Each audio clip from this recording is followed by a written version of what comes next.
What's up, Internet Coach Dennis here. If you are a natural lifter, you need to listen to this message today. So this is probably one of the most common conversations, the most important conversations I have with my clients. The idea is your maximum muscular potential. The issue is that what you see on social media in terms of muscle building influencers, bodybuilding influencers, is largely people on steroids. Not all, but largely. Or real special supplements, whatever SARMs, whatever it is. And really this creates a false image of what a natural physique can and should look like. And this applies to beginners, intermediates, and advanced. And the differences in how you navigate this are subtle. So I'll edit in a little clip here of a calculator you can use, the Maximum Muscular Potential Calculator, I think is what it's called. And it's not perfect, but it's the best thing that we have today. It was based off some research by Casey Butts back in, I think, the 70s, taking a sample of bodybuilders at the time. Again, they might have been on steroids, but it's a pretty good estimate. And the idea of this calculator is, what would your weight be? And what would some of your measurements be, like your arms girth, your leg circumference? What would that be if you achieved your natural maximum muscular potential? Okay, and so you can plug in your height, you plug in your ideal body fat percentage, wrist and ankle circumference, and this will give you some estimates. And it's really important too. Okay, so just hold on to that thought. So let me back up and talk about the different conversations I have with my clients. So majority of my clients are beginners, and if you're a coach, or even if you've just been around for a while, it's very common to hear people say, well, I don't really want to get bulky, I don't want to get big, I just want to get shredded. And of course we have to dispel the myth. First of all, building muscle isn't automatically a ticket to being bulky and massive, right? Like, building muscle should be your number one priority if you want to change your body composition. It's just going to look better, right? Like, I'll get a guy who's 5'9", 170 pounds, and he says he's fat and he wants to lose 20, 30 pounds, but he doesn't want to build muscle. It's like, I don't think you really get it. Like, yeah, you can lose 20, 30 pounds, it gets you 150, 145 pounds, but now you're just going to be skinny fat if you don't build any muscle in the process. The truth is, the whole main gaining, right? Truth is, if we just focused on building some muscle, A, you wouldn't have to eat in a severe calorie deficit, so the diet process won't be miserable, and B, you will do body recomposition. You will transform your body into looking lean. And at 170 pounds, 5'9", you're still not going to be huge, right? But you're going to look way better, because that, and if you can use that calculator, so the calculator comes in, that still might only be 90% of your muscular potential. So the calculator is really important because it tells you not only what your measurements would be, but what your weight could potentially be. So I like to tell people, look, good maintenance sort of target for body fat, 12, 13%, right? And that's, when I say maintenance, I mean, like, that's just a body fat you can live with and be happy. You're only ever 6 to 8 weeks away from being shredded if you really want that, right? So maybe you walk around most of the year, 12%. You got a trip to Mexico or wherever you go. In the summertime, it's 8 weeks out. Then you can decide to buckle down and do a diet for a couple months and be shredded on the beach. And most people can focus on a diet for a couple months, no big deal.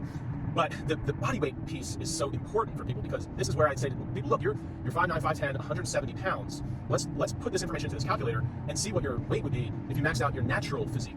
And a lot of times that weight is higher than what they're at, right? It might be 5'9", 5'10", might be 180, 190. Okay, for me at 5'11", sometimes I put in 5'11", sometimes I put in 6 foot. Yeah, I'm that guy. I'm right on the cusp. I have 5'11 and a half. My max weight for muscular build is 200 pounds. So I'm below that right now. I'm 195 pounds. So I don't need to do a cut. I just need to focus on building muscle. And if all things are equal, I build more muscle and I don't exceed 200 pounds, then I will be leaner than I am right now. Okay, so this is super important, especially for beginners. It's just reshaping the mindset of what the scale should say and what their body can actually look like even at a heavier weight. Now, on the flip side, this is also important information for intermediates and advanced, because if you're natural, there is a ceiling, right? So going back to, and muscular potential does shift based off the body fat percentage. You can have a little bit more muscle we have a lot more muscle depending on how fat you want to get. But we're going to assume we want to stay below 15%. You can have more muscle at 15% than you can have at 8%. So again, going back to when I put in my estimates at 9%, it was saying I was basically already there. There's a catch to that, and I'll get to that. But if I just adjust that up to 13%, then it says I have about 6 more pounds of muscle that I can gain. So we're going to go with that. Okay, so that right there, it gives me a direction. But let's just say I train amazing. 6 months from now, I'm now there. I gained that 6 pounds of muscle. This can alter your training decisions in the gym, right? If I theoretically maxed out my muscle, do I really need to go in and do 10 by 10 Bulgarian or German volume training? No, like, you don't need to just crush yourself with volume and hypertrophy sets in an attempt to gain maybe 1.001% of potential muscle left. So you can then shift your targets. You can just take a load off your mind and realize that maybe you want more free time. You can dial back and just be on permanent maintenance. That's fine. Maybe you want to dedicate more time to your family. If you're somebody who's maxed out your muscular potential, that's probably not your mindset. Shift yourself into some performance metric, right? Maybe you want to improve your lifts. Maybe you want to try powerlifting meet. Me personally, I do triathlon, which in a weird kind of way, it does create almost a yo-yo system, right? So I'm going to lose muscle during my triathlon season, and then during my off season, I can try and rebuild that muscle. So that's fine. I don't mind chasing that for the rest of my life. It's half the year is spent towards physique, half the year is spent towards performance. Both those things translate to great health and longevity, and that's awesome. I think I just missed my. I'll get off the next one.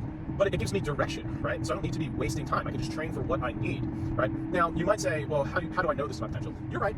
it's possible that maybe you can gain more than what the calculator offers or suggests, but again, it's a decision you have to make. Because at some point, let's say the calculator is 95% accurate. Are you willing to gamble with your time, hoping that you're in the 5% of the bell curve of people who could potentially gain more muscle than what the calculator suggests? If muscle building is your jam, I guess go for it, right? But if you're just like me and you're just trying to basically be really well-rounded and peak your metrics across the board, if I've got a predictive calculator that says, hey, you're basically there, muscle-wise, 99%, it's not likely you're going to gain a lot more. Cool, I'm not going to do a ton of hypertrophy sets. I'm going to focus on some performance metrics. For me right now, it's triathlon. But I've done other stuff in the past. It could be CrossFit, it could be powerlifting, it could be whatever.